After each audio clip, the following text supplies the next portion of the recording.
بيني إفجلوا أوفودا والله العظيم بلسوم ستان غوسا كيك أوفا رابطة جاتشور جالتوس جبتوس غوسا كيك أوفا رابطة جاتشور كميشنري خيسا قدتي دبي أورومو ما بيني كأورومون صلاتون دي دين اتفاقاتو في أتقوي اتفاقاتو hanga isin jirtan nutin bilisoomnu jechuudha yoo cittanii amaara galtaniin achitti hanga wallega amaara galtutti bilisummaan oromoon jirtu jechuudha aantummaan dubbattinaan jetta hojiin keessan isinirraa calaqqisa akaakayyootaaf abaabayyoota kennatu isin beeku hojii keessan ka qabsoo oromoo keessatti ilmi islaamaadhaa qabsoo oromoo hogganuudhaaf haraam itti taate haqa himna oromoon islaamaa qabsoo oromoo hogganuu irratti haraam isin itti taatee jirtu seenaan kaleessa nutti himan ijoollummaa keenya ar'a ifatti ba'aa deema jiru hanga isin shira xaxxanii ana malee oromoon hin jiru jettan ofii oromoo miti ana malee beekaan hin jiru jetti wallagga jedhan callisaa wallagga haga jirtu hin bilisoomnu jedhan dhugaa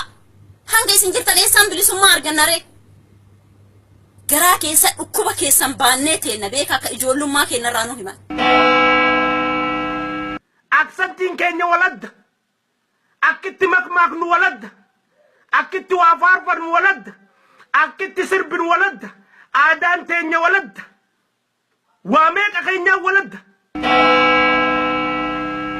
wallagga takka jechuudha diina caalu gufuu qabsoo oromoo kan kaleessarraa hangaarraa ilmaan wallaggaati jechuudha namoota sareetaan kan naman geenye kaarranta arrallee jechuudha maaliif mishiinarii keessatti akkanitti guddate saniitu warri maqaan isaanii islaamummaa qaban kun qabsoo oromoo dursuun qabanii isiniitu irra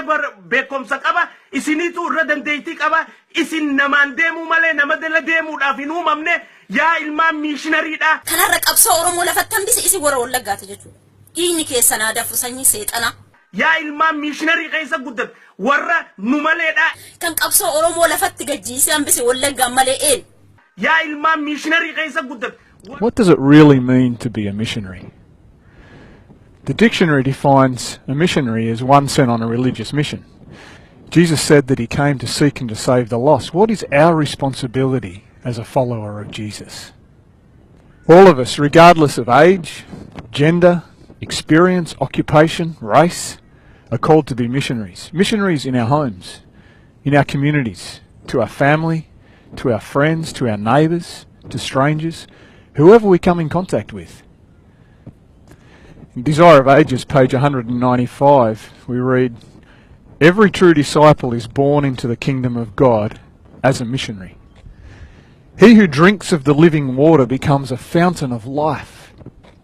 The receiver becomes a giver. And the grace of Christ in the soul is like a spring in the desert, welling up to refresh all, and making those who are ready to perish eager to drink of the water of life." That's what it means to be a missionary. warra nu maleedha ana malee beekaan hin jiru jetti wallagga jedha yaa ilmaan mishiinarii keessa guddate warra nu maleedha ana malee beekaan hin jiru jetti wallagga jedha yaa ilmaan mishiinarii keessa guddate warra nu maleedha ana malee beekaan hin jiru jetti wallagga jedha yaa ilmaan mishiinarii keessa guddate warra nu maleedha isin namaan deemuu malee nama jala deemuuf hin uumamne jettanii achitti isin barsiisanii achi baatanii oromoo irratti oromoon bilisummaaf mataa isin jala qabannaan oromoo irratti alboo wayya galtan jechuudha.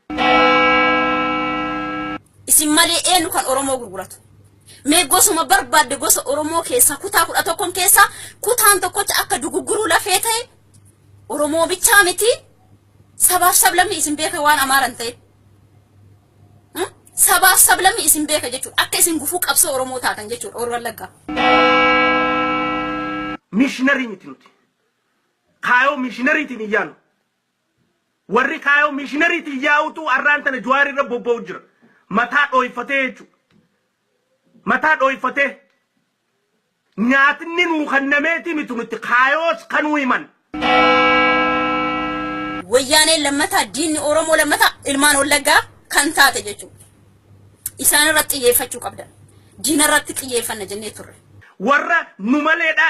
Ana malee beekaan hin jiru jetti wallagga jedha. warra nu maleedha Ana malee beekaan hin jiru jetti wallagga jedha. warra nu maleedha Ana malee beekaan hin jiru jetti wallagga jedha. warra nu maleedha Ana malee beekaan hin jiru jetti wallagga jedha. Wallagga ka biyya alaa jiru mataa ofii akkasiin ol qabattee hin deemne isii godha. Bakka yaatanii itti gayyaa wallagga irra duula bana. tarkaanfii barbaachisu lafa barbaachisetti irra fudha